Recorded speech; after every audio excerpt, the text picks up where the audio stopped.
This is the Global Podcast Network, where executives and professionals connect, share, and inspire. Stay tuned for the conversations that drive success.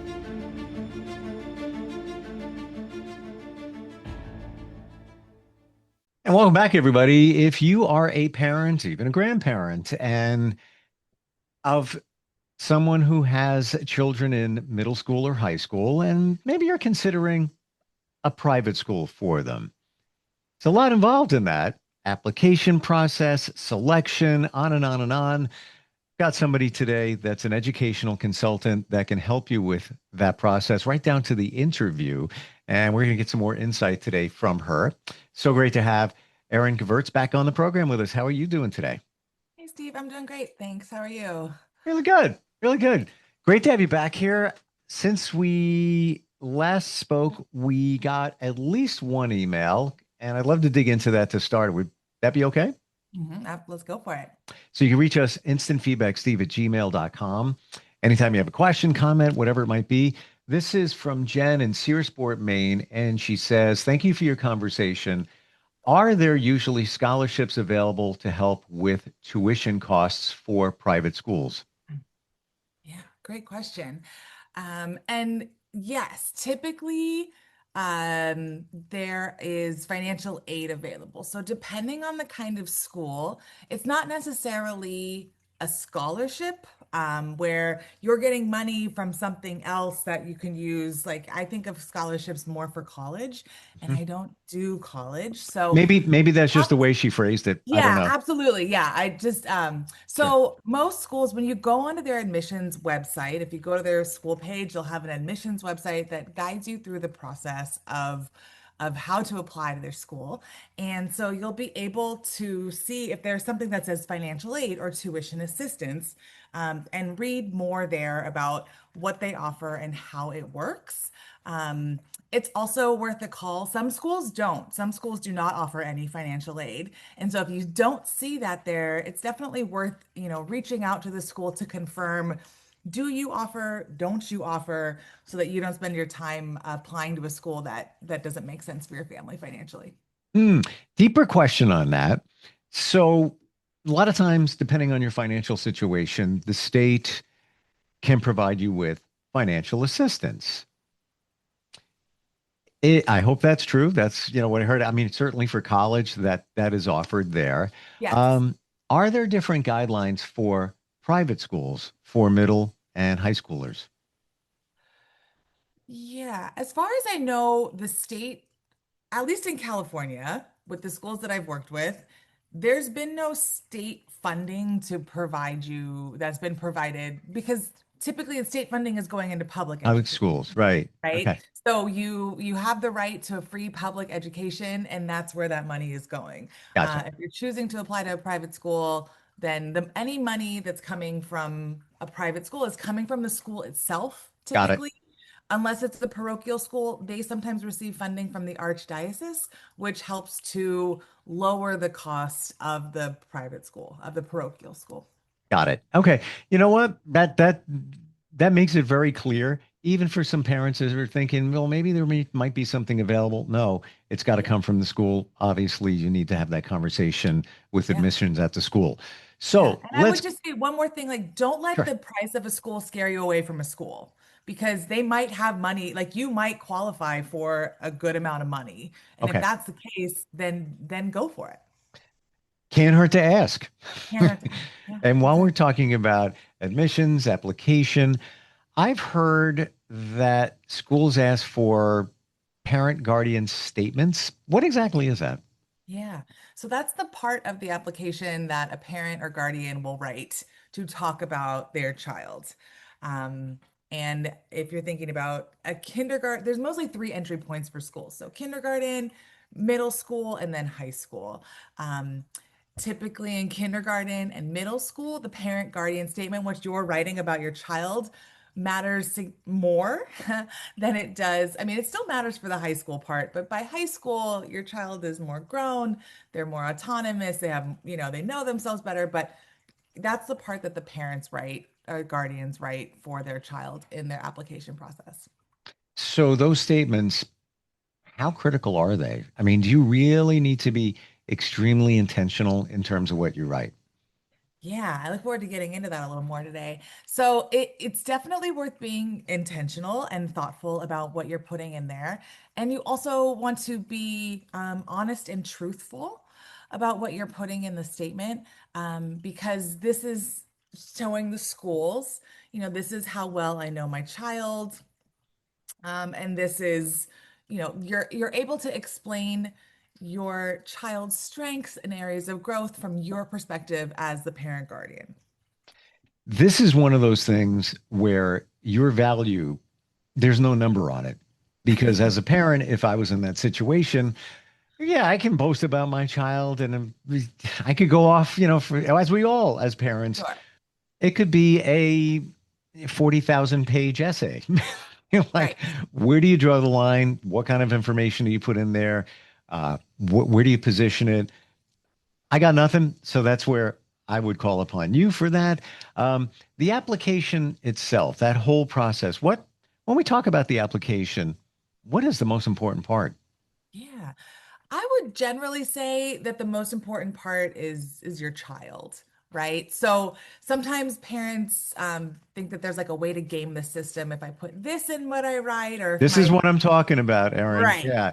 And not, Yeah. not, trying to be sly or anything, but like when you apply for a job, there's certain keywords that they look for. I'm not saying that this is how it's done, but Sure. those are certain words that trigger a certain response from those reading the application, if you will.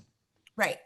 And so it's worth noting, generally speaking, admission, if I was in an admissions office, I might spend 20 or 30 minutes on your entire application, including, grades and test scores, parent statement, student statement, notes on an interview, a video if I require a video. So the whole thing, I don't have time to read your 40,000 page essay that you wrote on so lovingly on your child.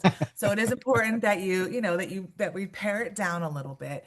And all of the parts matter. I think what's important across all the parts, the teacher recommendations, that there's kind of through lines through it all, right? So as a parent, if you're writing about how much your child loves to read and they go into the interview and they're like, I don't read, I just play video games.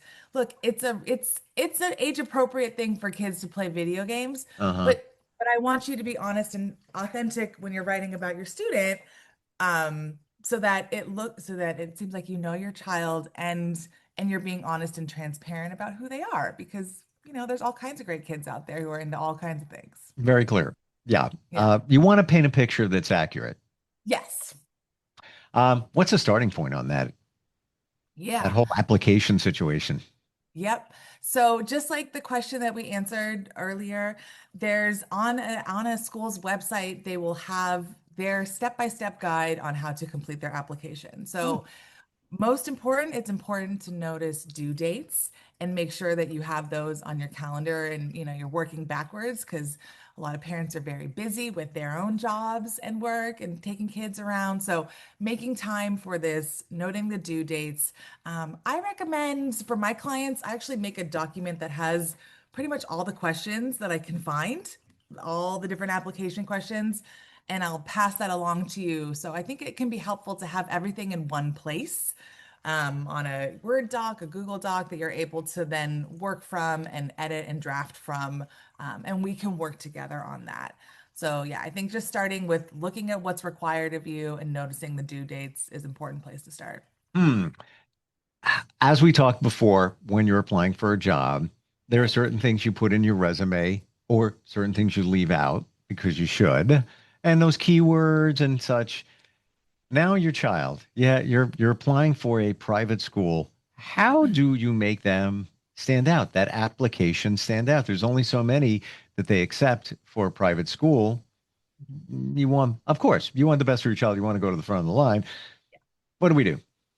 Yeah. So I think it's important for parents um, to share anecdotal stories of their child that Ooh, help okay. bring that help to bring, these adjectives to life. You can write, my child is bright, my child is kind, my child is helpful. But if you're able to give short 2, 3 sentence examples that demonstrate what you're saying, that helps to paint a picture in the admission folks' mind of your child at home, of your child on the soccer field, of your Hmm. child, through lines from what you've heard from different teachers over the years of how they show up in the classroom, etc. So Ooh. the biggest thing that I recommend for parents is to start by, noting different characteristics and qualities, and also making sure, do it on it, get going with this on a day that you've had a good day with your kiddo. Kids are kids. And so if you're having a moment, maybe don't start on that day. Maybe wait till you're having a better day. And start to think about characteristics you want to highlight, and then stories that you can use to show those. Like, for example, let's say your child is motivated or thinking about maybe becoming a veterinarian, right? And maybe you might include a story that your child last year volunteered for a shelter and helped construct beds for cats and dogs. 2 sentences, something, just put it in there. It's why wouldn't you? It's Right. but honestly, until you mentioned it, Erin, I wouldn't even think of that. Right. And not that I forget it, but I would not think that that would be something that belongs in the application. Fantastic. Yeah. Yeah. And, Hmm. and if it was a younger kid, my child helps to take care of our cats, right? You're showing responsibility at home. They clean the litter box. They have their responsibilities that they do. Yep. Um, they take our dog for walks around the park without prompting, that kind of a thing. Yeah. What are there essential things in the application that you make sure you have them in there? Absolutely. And so I recommend for families, I do have a longer video. If you look at my YouTube page, there's a couple longer videos with more explanation for all of this. So do check that out if this seems of interest to you. But a couple of highlights to consider that you definitely want to include. And one suggestion on how to get started, because sometimes getting started is the hardest part, because you have 13 years of your kid that you want to highlight. So sometimes just doing what I like to call a brain dump, and just starting to like get it all down there, and then later you can go back and organize it and make it nice. So Okay. I think this brain dump should include things about a child's personality, right? Their character traits, um, and talking about how do they show up. How do they show up in their community, in your church, with their friends, in the sports, in their arts, etc. That's certainly worth highlighting. Mm. I think it's also worth noting kind of through lines that you've seen with school, with academic interests, areas of strength, and also areas of growth. A lot of, well, at least here in the Bay Area, there is a very specific question about what are the areas of strength of your child. And then there's also this year a very specific question about areas of growth. And sometimes people are hesitant to talk about, weaknesses or challenges that their kids are going through. But the truth is, see, we all have areas that we can be improving on, even as adults. And so I think there's ways to talk about those and to frame those, that you can talk. So you want to share consistency across the grades, that will match what other people are talking about. Two other things to include. One is like co-curricular interests. So if your child plays on a club soccer team, maybe they're the captain of the team, or they've been committed to this for so long. Yep. And here's how they manage homework load and playing soccer 3 days a week. That kind of time management or something might be worth highlighting. And then sometimes schools will ask a question about, why are we a good fit for you? Why do you like our particular school? And so, in that case, you want to highlight the school environment, right? What about the environment of that school, the way the classes are taught, the way the classrooms are set up, where the projects the kids are doing? What kinds of things are you noticing when you're visiting that you believe aligns with how your student will thrive in their environment? I would imagine if you can't answer that question, then you shouldn't be applying. That's a good point. Just Yeah. saying. Yeah. If you're Yeah. struggling with that, well, I'm not really sure that no. move on to the next one. Yeah. Um, when you're doing your research, should you be looking at things like tutoring, homework help, um, after school activities, enrichment, and things like that? Mhm. Absolutely. Yeah, I think it's important, depending on the grade level. Um, Mm, if you're looking at middle schools, I believe hopefully kids are getting to try so many different things in a middle school because that's really a time of like discovering passions and interests that you don't know about. It could theater, arts, sports, music, etc. And in high school, I believe it's important to be able to try new things too, even though some interests might be a little bit more formed or kind of formulated. Um, so yeah, so looking at the co-curriculars that schools offer, super important. What else did you mention? some of the activities, Oh, yes. homework Yeah. help, things like that. Yeah, a lot of schools are, at least here in the Bay Area, are starting to modify their schedule. Like I was visiting a school the other day, and they were talking about how in the beginning of the first semester of ninth grade year, as one of their seven classes, and they don't have all seven classes every day, but one of their seven classes, students are given a planned study hall. So all ninth graders are in study hall twice a week as of, 1 or 1.5 hours, and they're learning how to study, they're getting focused, they're getting homework done at school. So looking at a school's schedule, is really important. Talking about office hours. And those are also Mm, great things that schools will tell you about themselves. But when you're visiting a school, great questions to be asking kids who are there, right? What happens if you get stuck with something? Are your teachers available? How does that work here? Because mm. hopefully your child will be challenged in their new school environment, and then there'll be folks and scaffolding there to support them. Let's go to, and you just opened the door, I believe, to this. The questions you should be asking. The questions you should, like, for example, discipline. How do they handle certain situations? It's one of those things that as a parent, you don't really want to think of because my child's not going to need that. Mhm. But I think we need to be mindful of that. That question, others, what are some things that you really want to keep on your radar? Yeah, great. Yes. How does the school handle discipline? I've had families tell me, I want my child to go to a school where there's no bullies. And Good luck with that, by the way. that sounds nice. Yeah. And so part of that screening happens during the admissions process, right? Generally speaking, schools are looking for nice, kind, thoughtful kids to come into their community. And that said, kids are kids and they make mistakes. So another question to consider is how does a school handle when there's been harm caused in the community, right? How does a school handle conflict among students, which is inevitable? And I think it's an important thing that kids are learning in school. How do I handle conflict? Can I apologize when I make a mistake and own up for my mistakes, right? Mm. So that's definitely something to consider. We talked about homework help. If I'm struggling, that's a great question to ask. Let me look at my list here. Sometimes kids want to play a particular sport or do a particular thing. I know for me, I went to a high school that was very competitive for theater when I was a freshman, and I did not make the play, and I was really sad. Mm. It's part of the reason why I like switched high schools my sophomore year was because even though I wasn't that good at it, that's what I wanted to be a part of, right? So how hard is it to make the team or the play or whatever? Great things to wonder. Erin, did you say that you switched schools in high school because of theater? It was partially because of theater and Wow. partially because of I wanted like to be around new people. A lot of the folks from my same middle school went to this high school, and I was like ready for something new and different. So yeah, that Hmm. was Cool. part of that. Um, let's see what else. Oh, the opportunities, like you were saying, you want kids to try new things.